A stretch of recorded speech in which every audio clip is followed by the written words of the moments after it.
I'm sorting through boxes in the garage. Third week I've been doing this. An hour, maybe an hour and a half each day when it's not too cold. I pull out old folders, look at what's inside, mostly throw things away. Today I found my timesheets from 1981. I don't know why I kept them. Columns of numbers, dates, signatures. March, 192 hours. April, 208 hours. May, 223 hours. There are only 720 hours in May if you count 24 hours a day. I worked a third of my life that month, more than a third if you subtract sleep. I'm 85 years old. I retired at 65, but I kept consulting for the first 5 years anyway. Couldn't stop. Didn't know what to do with myself. My wife said I wandered around the house like I was lost, so when they asked me to come in twice a week to train new people, I said yes. Then twice became 4 times. Then 6. I only stopped when I didn't have the energy to drive there anymore. I'm sitting on an overturned crate now, holding these papers, thinking about one simple thing. My whole life, I believed that hard work would make me happy. That if I worked harder than everyone else, longer than everyone else, better than everyone else, I would eventually get something important. Not just money, happiness, satisfaction, the feeling that I'd lived my life right. I'm sitting in a garage surrounded by boxes full of papers nobody needs, and I'm realizing that never happened. It just didn't happen. There's one memory I have that's very clear. Summer of 1985, early June. My wife Helen had signed us up for a weekend trip to the coast, some bed and breakfast she'd read about. She'd been planning it for months, showed me the brochure, talked about walking on the beach, eating at this little seafood place she'd heard about. I said it sounded nice. I said we should definitely go. Friday afternoon, I got a call. Peterson was sick. The Lawson presentation was Monday morning. Someone needed to finish the slides, prepare the handouts, run through the numbers one more time. They asked if I could handle it. I called Helen from my office, told her I was sorry, told her it was important, told her we'd reschedule. She was quiet for a long time. Then she said, "Okay, Jack." That was all, just, "Okay, Jack." I heard something in her voice, something tired, but I told myself she understood.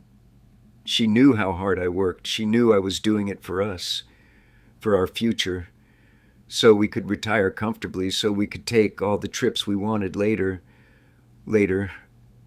I worked all weekend, finished the presentation.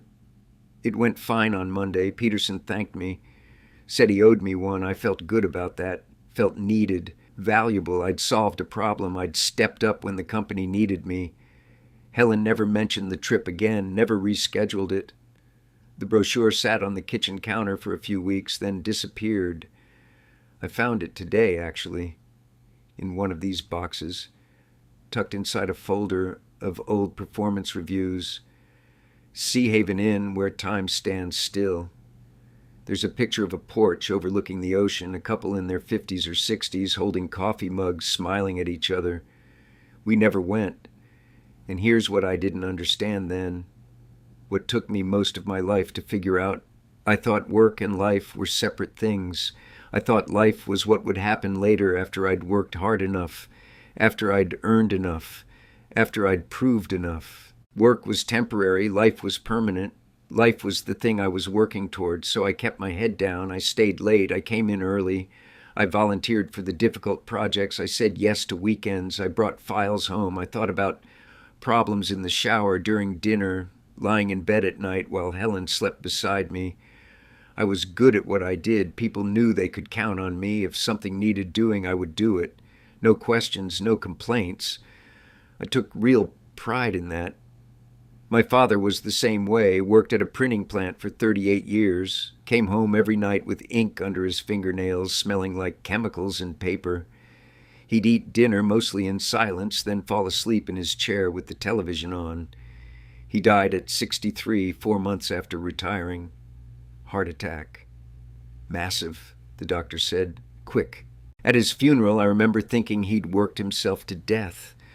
I remember promising myself I'd be different. I'd work hard, yes, but I'd be smarter about it. I'd know when to stop. I'd enjoy my retirement. I'd have time for things then.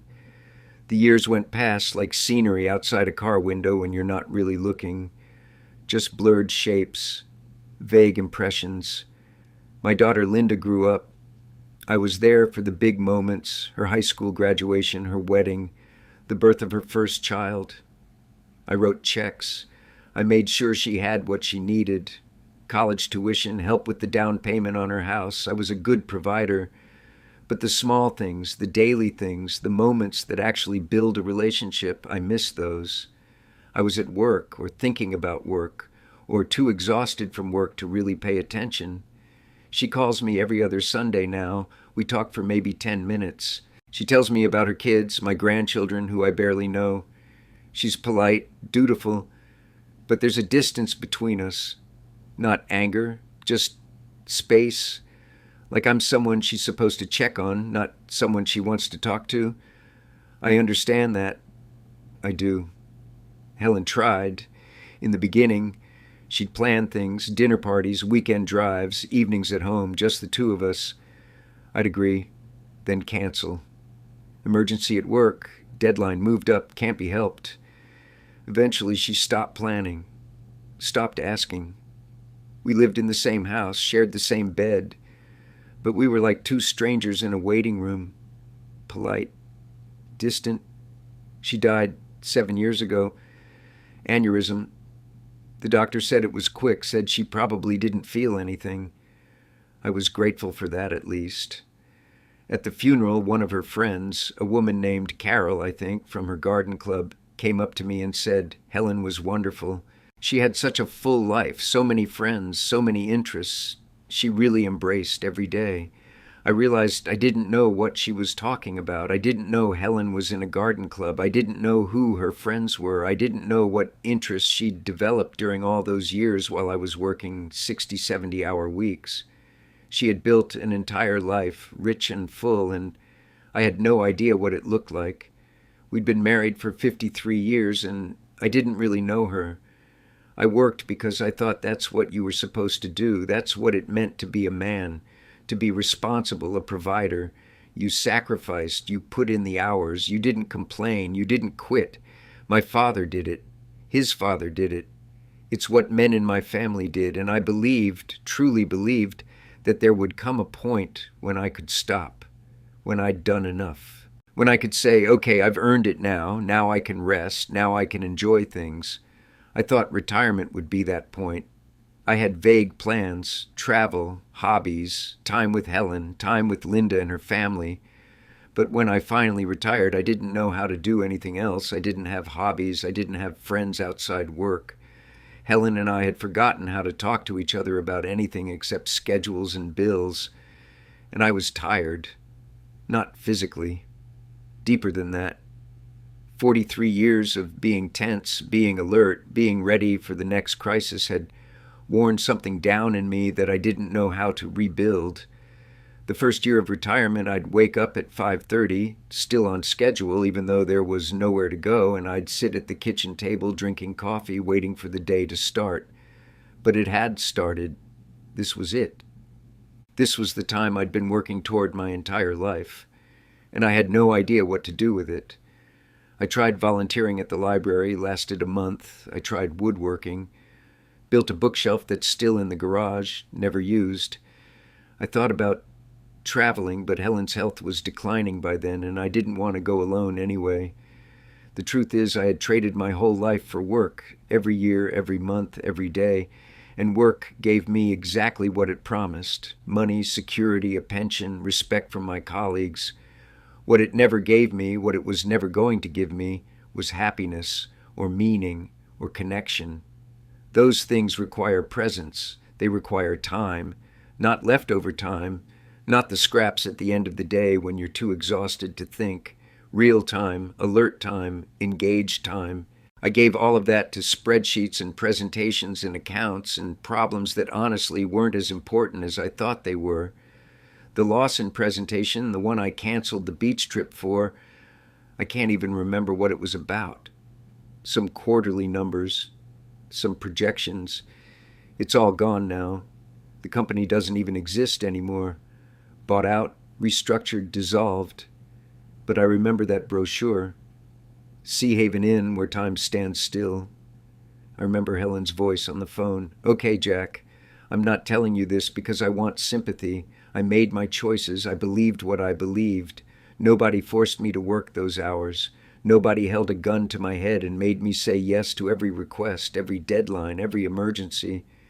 But I think about younger people sometimes, people who are where I was, in the middle of it, working hard, believing that hard work equals success, equals happiness, telling yourself you'll slow down later, you'll enjoy life later, you'll spend time with the people you love later. Later is a lie we tell ourselves, because later assumes there will be time. Later assumes you'll still have your health, your energy, your relationships intact. Later assumes the people you love will still be there, waiting for you to finally show up. Sometimes I imagine what would have happened if I'd said no that Friday afternoon, if I'd told them to find someone else for the Lawson presentation, if I'd gone to the coast with Helen. Would everything be different? Probably not everything, but maybe something. Maybe we would have had more moments together. Maybe she would have felt less alone. Maybe I would have learned earlier that life doesn't wait for you to be ready for it. Happiness isn't something you earn. It's not a prize you get after working hard enough. It's in the ordinary moments, the quiet moments, the moments I was always too busy to notice. I'm looking at these timesheets now. 223 hours in May 1985. I can't remember a single thing I actually did that month. But I remember that brochure. It's almost noon. I've been in this garage for 2 hours. My back hurts from sitting on this crate. I think about the word work a lot. We treat it like it's always noble, always good, a virtue in itself. And sometimes it is. Sometimes work is meaningful. Sometimes it's necessary. But somewhere along the way I confused working hard with living well. I thought the difficulty was the point. I thought the sacrifice made it worthwhile. It didn't. The work I did needed doing, I suppose, but it didn't need to consume me. It didn't need to be everything.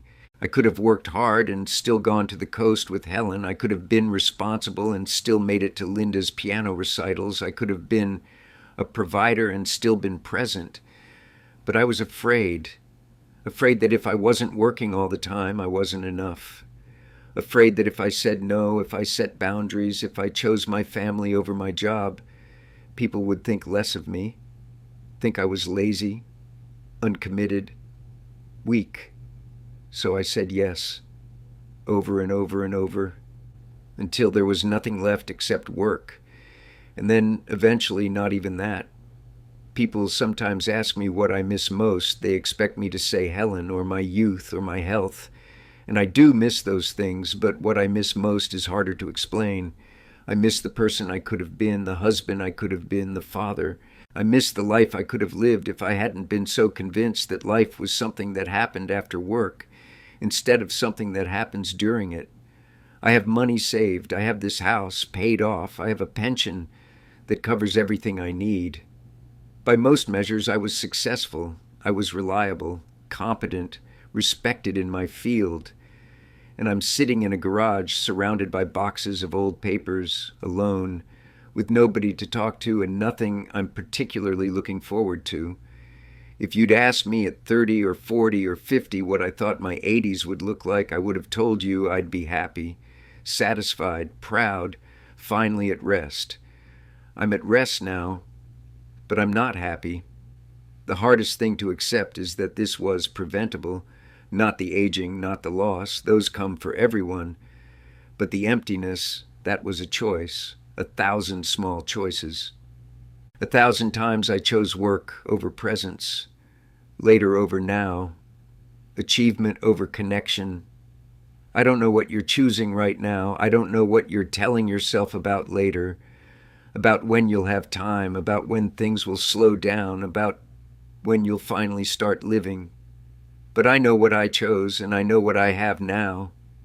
There's dust on my hands from these old papers, dust and ink stains that never quite came out. I should probably get up.